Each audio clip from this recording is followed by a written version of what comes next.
بعد إخوة الإسلام عن أبي هريرة رضي الله عنه قال سئل رسول الله صلى الله عليه وسلم عن أكثر ما يدخل الناس الجنة فقال تقوى الله وحسن الخلق. Le prophète sallallahu alayhi wa sallam a été interrogé pour savoir ce qui permettait le plus et avant toute chose de faire rentrer au paradis. Et il a dit la piété et le bon comportement. وحسن الخلق خصلة من خصال التقوى. قال الله تعالى وسارعوا إلى مغفرة من ربكم وجنة عرضها السماوات والأرض أعدت للمتقين الذين ينفقون في السراء والضراء والكاظمين الغيظ والعافين عن الناس والله يحب المحسنين. فوصف الله تبارك وتعالى عباده المتقين بأنهم يعاملون الخلق بالإحسان إليهم بالإنفاق عليهم وبتحمل الأذى منهم فيكظمون غيظهم ويعفون عمن أساء إليهم. فوصفهم ببذل الندى وتحمل واحتمال الأذى وهذه هي حقيقة حسن الخلق. Ce qui fait rentrer le plus au paradis et avant toute chose et qui est la condition primordiale pour rentrer au paradis, comme le prophète alayhi salatu wassalam l'a dit, c'est avant tout la piété. Et il nous dit et le bon comportement.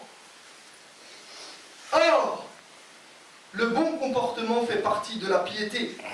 Allah subhanahu wa ta'ala nous a dit Sari'u, Sari'u, empressez-vous, hâtez-vous, dépêchez-vous d'aller chercher, d'aller demander le pardon d'Allah subhanahu wa ta'ala. Empressez-vous de rechercher le pardon de votre Seigneur et de faire les causes pour obtenir un paradis aussi vaste que les cieux et la terre. Et ce paradis, il est réservé à qui? Il nous dit destiné aux gens pieux, destiné aux pieux, réservé aux pieux. Et ensuite, il nous explique qui sont ces pieux. Il nous dit ceux qui font l'aumône dans les anses comme dans la gêne, ceux qui savent réprimer leur colère et pardonner à leurs semblables, car Allah aime les bienfaiteurs. Les serviteurs d'Allah sont donc décrits comme des bienfaiteurs qui traitent les gens de la meilleure façon possible, qui dépensent leur argent pour en faire aumône, qui supportent les préjudices qu'ils subissent et donc savent contenir leur colère.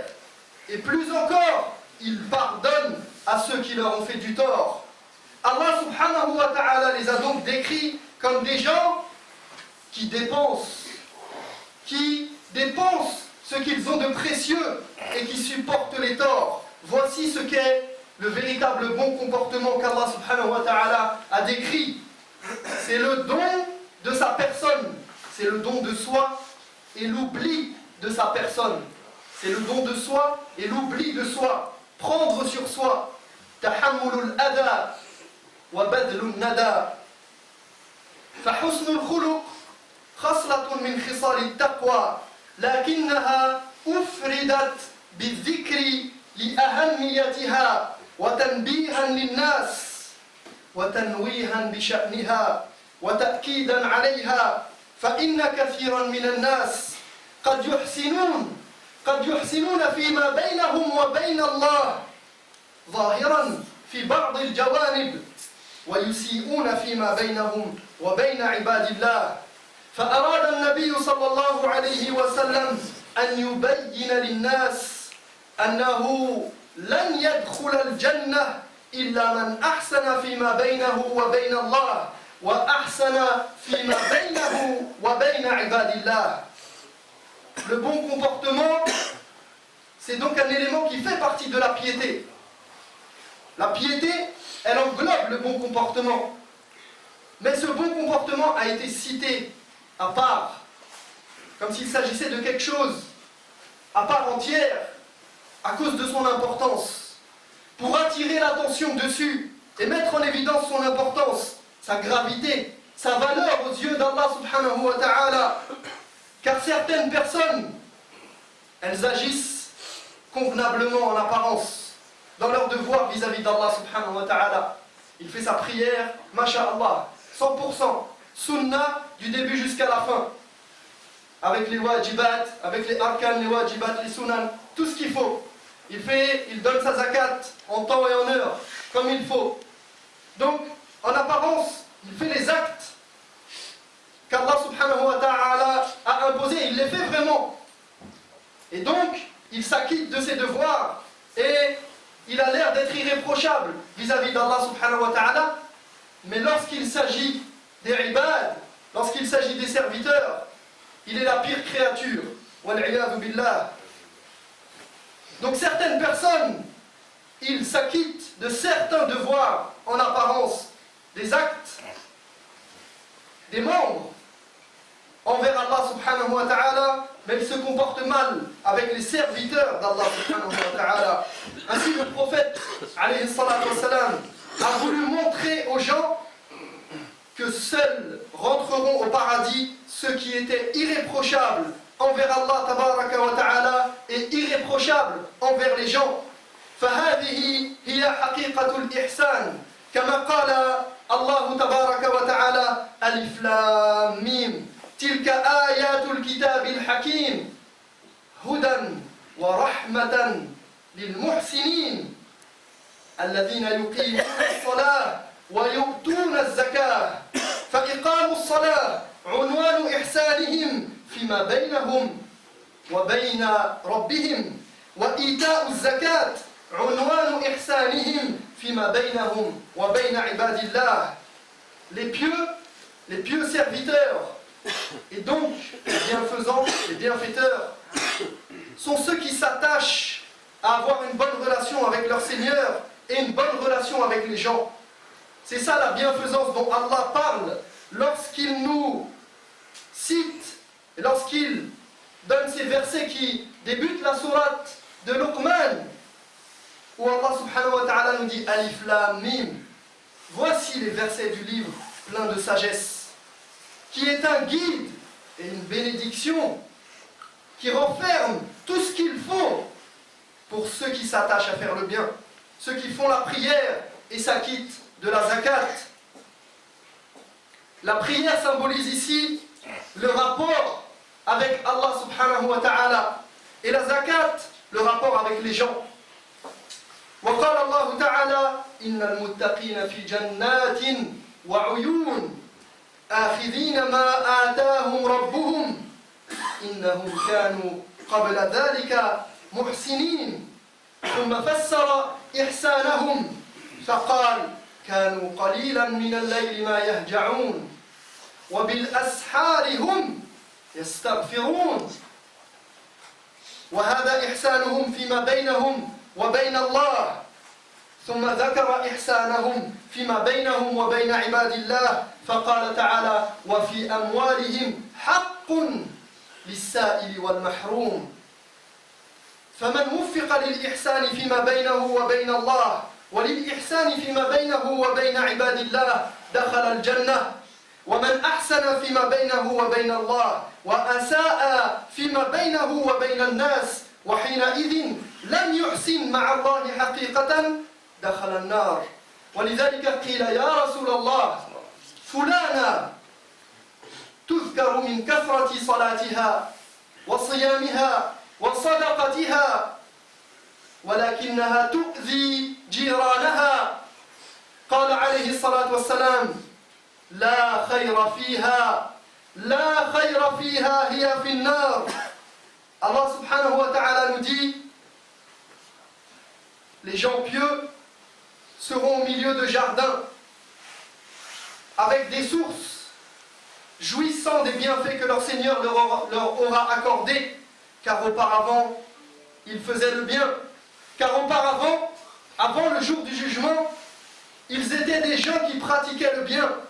Puis Allah nous explique cette pratique du bien et nous dit ils ne dormaient que peu la nuit et déjà aux aurores, ils invoquaient le pardon d'Allah. Il ne dormait que peu la nuit. Pas pour rester devant la télé. Pas pour jouer à la PlayStation ou à un jeu en ligne. Mais il ne dormait peu la nuit pour prier, pour être en lien avec Allah subhanahu wa ta'ala. Car vous savez que la prière, pourquoi elle symbolise toujours le rapport avec Allah tabaraka wa ta'ala, entre le serviteur et son Seigneur? Car la prière, fihi du'a wa tadarru' ila Allah wa sujud wa ruku' min a'zam al-ibadat. La prière, elle renferme l'invocation qui est le centre, le pilier de l'adoration. La prosternation. Vous savez que le serviteur est plus proche de son Seigneur au moment où il se prosterne. Et plus il s'humilie pour son Seigneur, plus Allah tabaraka wa ta'ala l'élève. Donc, cette salat, ce qiyam al-layl, ce rendez-vous avec Allah tabaraka wa ta'ala, il symbolise ce rapport, cet amour, cette crainte du serviteur par rapport à son Seigneur. Quant à la zakat, et on va y venir ici, parce que Allah, quand il décrit cette pratique du bien, il nous dit ensuite, il va nous décrire la relation aux hommes, et il nous dit une partie de leur argent était réservée aux mendiants et aux déshérités. C'est-à-dire que ces gens, ces pieux, ces serviteurs d'Allah, ils réservaient quelque chose qui leur est cher. Car vous savez que l'homme, il a été créé avec cet amour pour al-khayr, comme cela a été mentionné par Allah tabaraka wa ta'ala dans le Coran. Mais al-khayr, qui est ici l'argent. L'homme, il aime l'argent. Donc lorsqu'il réserve une partie de son argent pour les autres, c'est qu'il fait attention aux autres et qu'il porte son attention vers eux. Ainsi, celui qui a un bon rapport avec Allah tabaraka wa ta'ala et un bon rapport avec les gens entrera au paradis. Mais celui qui a un bon rapport avec Allah et se comporte mal avec les gens, ce qui signifie qu'en fait, il n'est pas vraiment dans un rapport avec Allah subhanahu wa ta'ala correct, celui-là rentrera en enfer, wal-'iyadhu billah. C'est pourquoi un jour, on a cité le cas d'une femme au prophète sallallahu alayhi wa sallam. Cette femme, elle était reconnue pour ses prières, pour son jeûne et pour ses aumônes. Mais elle était mauvaise avec ses voisins. Elle était mauvaise avec ses proches. Et le prophète sallallahu alayhi wa sallam a dit d'elle, il n'y a rien de bon chez elle. Elle sera en enfer. ولقد كان النبي صلى الله عليه وسلم المثل الأعلى في حسن الخلق حتى شهد له ربه بذلك وكفى بالله شهيدا فقال تعالى وإنك لعلى خلق عظيم. Le prophète sallallahu alayhi wa sallam était l'exemple par excellence en matière de bon comportement, au point qu'Allah en a témoigné lui-même en disant tu es doté d'un comportement exemplaire. ولقد اهتم عليه الصلاة والسلام بغرس مكارم الأخلاق في نفوس أصحابه فعلمهم أن حسن الخلق عنوان كمال الإيمان فقال أكمل المؤمنين إيمانا أحسنهم خلقا وبين صلى الله عليه وسلم أن حسن الخلق يثقل الميزان يوم القيامة فقال ما من شيء أثقل في ميزان العبد ما من شيء أثقل في ميزان المؤمن يوم القيامة من حسن الخلق. Le prophète sallallahu alayhi wa sallam s'était forcé d'implanter dans le cœur et dans la nature des compagnons radiyallahu anhum le bon comportement et les bonnes mœurs et les bons caractères. Et il leur enseignait d'ailleurs que la qualité de la foi dépendait de la qualité du caractère et du bon comportement. Le prophète alayhi salatu wassalam nous dit le croyant à la foi la plus complète est celui qui a le meilleur comportement. Si tu veux avoir la foi la plus complète, tu dois te parer des meilleurs atours. Tu dois te parer des meilleurs comportements, être le meilleur des gens parmi les gens. Et il a aussi montré, sallallahu alayhi wa sallam, que le bon comportement pesait énormément dans la balance au jour du jugement. Et il a dit, rien n'est plus lourd dans la balance le jour du jugement que le bon comportement. Rien n'est plus lourd au jour du jugement dans ta balance, ya Abdallah, que ton comportement avec les gens. أقول قولي هذا وأستغفر الله لي ولكم فاستغفروه إنه هو الغفور الرحيم.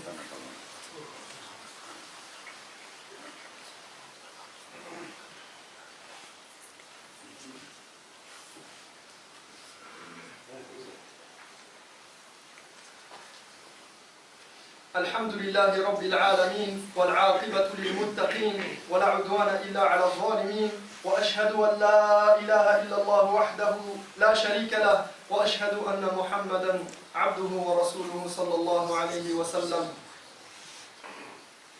أيها الإخوة، بين النبي صلى الله عليه وسلم أن حسن الخلق يرفع الدرجات، فقال إن المؤمن لا يبلغ بحسن خلقه درجة الصائم القائم.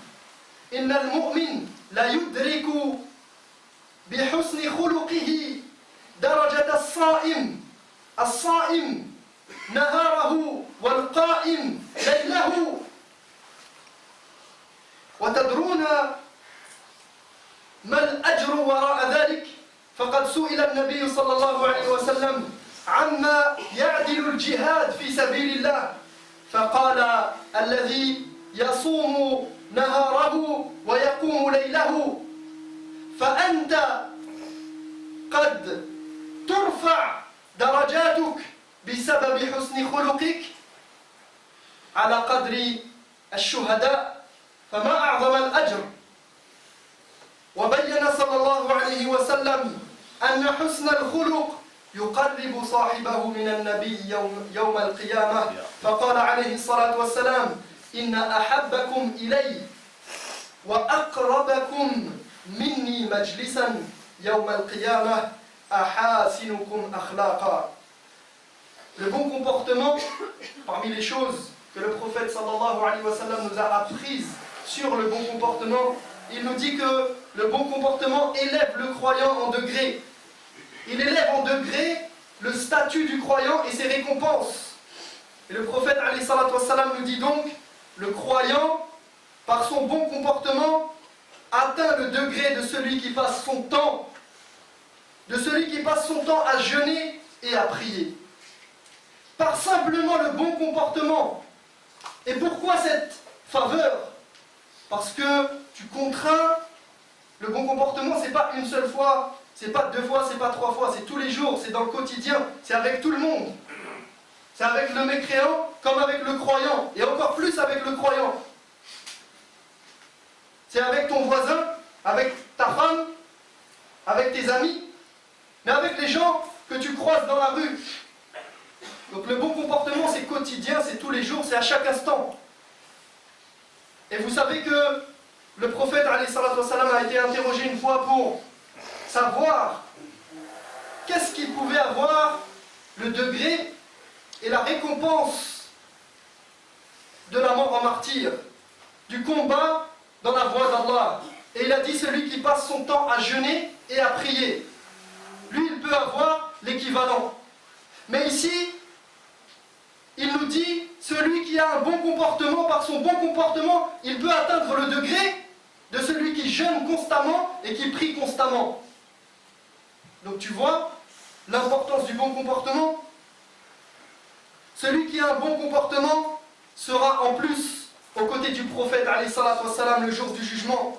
Et le prophète nous dit, mes préférés parmi vous et ceux qui seront le plus proches de moi, qui seront assis à mes côtés au jour du jugement, sont ceux qui ont le meilleur comportement. والأخلاق أيها الإخوة نوعان، أخلاق جبلية فطر الإنسان عليه، وأخلاق مكتسبة يكتسبها الإنسان بجهده وكسبه ورياضته نفسه.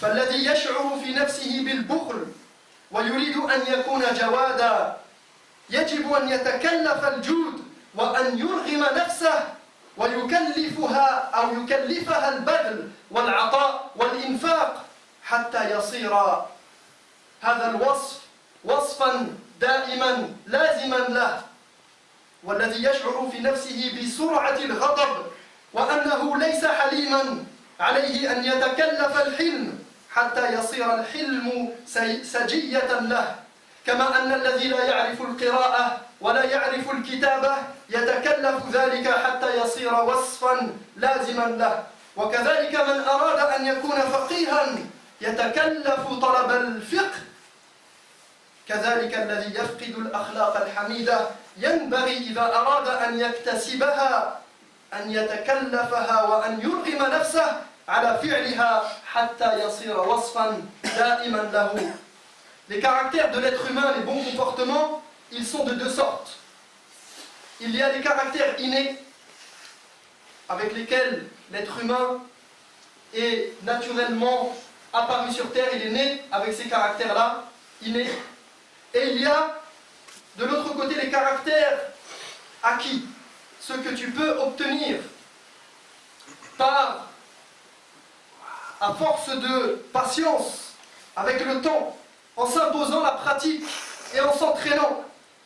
Celui qui est avare et veut devenir généreux, par exemple, il doit s'entraîner et forcer son âme, éduquer sa personne à la générosité jusqu'à ce que cela devienne naturel.